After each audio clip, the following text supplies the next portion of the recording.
नमस्कार, आप देख रहे हैं पीयूष खबर बिहार। प्लीज सब चैनल को सब्सक्राइब और शेयर करें।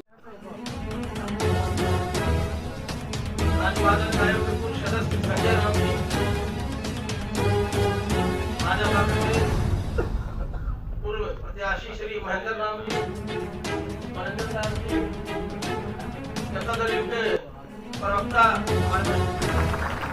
हमारे जितने भी साथी हैं,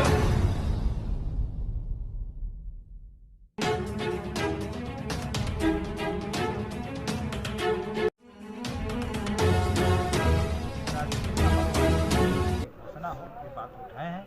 लेकिन सबसे अहम सवाल है कि लोकसभा, राज्यसभा, विधान परिषद और विधानसभा में हमारी संख्या के आबादी के अनुरूप भागीदारी मिले, वहाँ जगह मिले, ये सबसे अहम सवाल है। इसको हम लोगों ने रखा है, प्रस्ताव पारित किया है और राजनीतिक दलों के सामने ये बातें जाएगी, सत्ता सरकार में जाएगी। माननीय मुख्यमंत्री जी को हम लोग अवगत करा चुके हैं, फिर भी एक बार अवगत कराएंगे। और सबसे बड़ी बात यह है बिहार में कि एक एमपी यदि हमारा है तो वो जनता दल से आलोक कुमार सुमन जी, वो हमारा जनता दल से एमपी है। खास करके बीजेपी जो है ना, या अन्य दल, वहाँ से एमपी नहीं है। 5 ऐसे प्रमंडल है, ये प्रमंडल है आपको भागलपुर, मुंगेर, पूर्णिया, कोसी, दरभंगा, जहाँ 14 सीट आरक्षित है, लेकिन एक भी रविदास एमएलए नहीं है। जबकि इस क्षेत्रों में पासवान भाई हमारे 8 एमएलए हैं, मूसर भाइयों की हमारी संख्या एमएलए का 5 है, पासी समाज से 1 है। तो ये जो कंट्राडिक्शन है ना, इसको हम चाह रहे हैं कि समानुपाती कैसे बने, आबादी के अनुसार सबकी भागीदारी हो। हम ही नहीं चाहते कि हमारा हमें भी मिले और भी जो वंचित वर्ग के लोग हैं, दलित हैं, उनको भी भागीदारी मिले। तो इस पर राजनीतिक दल विचार करें। ये प्रस्ताव हम लोग पारित किया है आज। सारे वक्ता इस बिंदु पर बोले। ठीक है, धन्यवाद। इसी के ताकत से तमाम राजनीतिक पार्टियां घबराई हुई है। जो सामाजिक सत्ता पर कब्जा जमाए लोग हैं, इसीलिए इन चुनावों की ताकत से वो घबराए हुए हैं।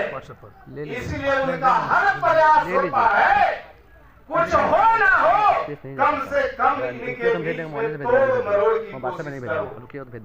इन्हें संगठित मत होने दो, अलग अलग विखंडित करके रखो।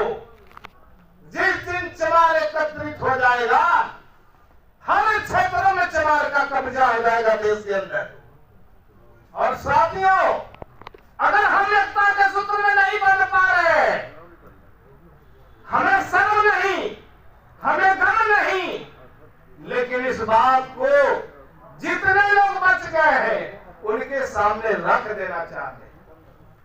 आप नीचे स्तर पर चले जाइए, किसी भी चमार टोली में चले जाइए, ईमानदारी पूर्वक आकलन कर लीजिए। हमारे नीचे से जो गांव गंवई से जो भाई आए, माताएं बहनें आई है, उनके भी समझ में आ जाएगा कि क्यों नहीं हम लोग संगठित हो पा रहे हैं नीचे लेवल पर। हम उसको कहना नहीं चाहते हैं, आत्मचिंतन करने की जरूरत है। हम बाजार में तमाशा बनाना नहीं चाहते, हम चाहते हैं खुद सोचे, खुद अपनी आंखों से देखे और आत्ममंथन करके ईमानदारी पूर्वक फैसला करे और तब एक दूसरे के साथ बैठकर चर्चा करें कि जो हमारी सबसे बड़ी कमजोरी है, जो सबसे बड़ी जो हमारी संगठन होने में जो सबसे बड़ा कारण है, हम उस कारण का निवारण कैसे करेंगे साथियों। इसलिए वक्त तो बहुत कम है, सिर्फ इतना कहेंगे, ईमानदारी पूर्वक अपने गांव में, अपने टोला में हम लोग ईमानदारी पूर्वक चिंतन करें और उस कारण को देखें और उस कारण के निवारण पर चर्चा करें। निश्चित रूप से संगठन हमारा आगे बढ़ेगा।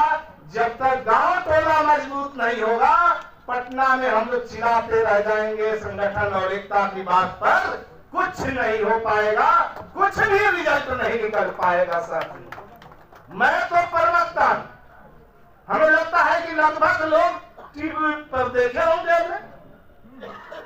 लेकिन साथियों, जो सबसे बड़ी बात मैं कहना चाहता हूं, जिस क्षेत्र में रहे, जिस इलाके में रहे, जो भी जिम्मेवारी जिनकी है, अपनी जिम्मेवारी को निर्वहन करने में कोई बेईमानी नहीं होनी चाहिए। अपने जिम्मेवारी को निर्वहन करके अपनी क्षमता और बुद्धि का परिचय दे दो, ताकि सामने वाला भी कहे तो एक पद हमने इस चमार के बेटा को दिया, इसने काम करके बताया, जैसे बाबू जगजीवन राम ने करके बताया था।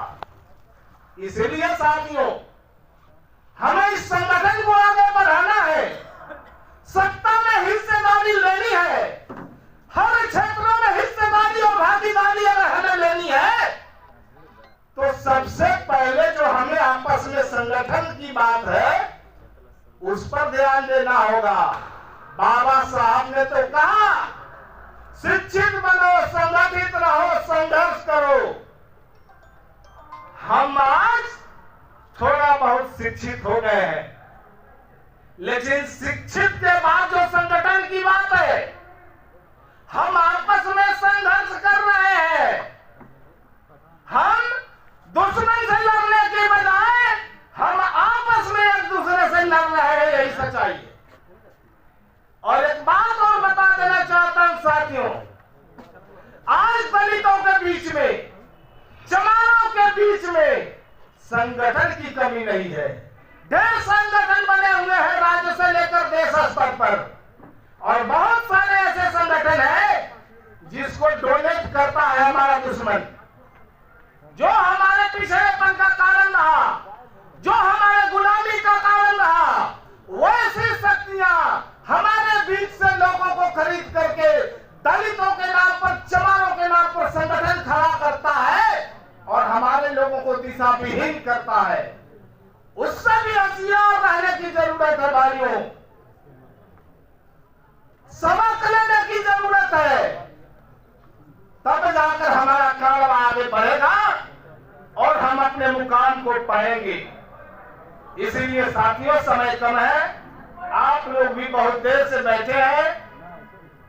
अब मैं अपनी बातों को यहीं पर विराम देना चाहता हूं।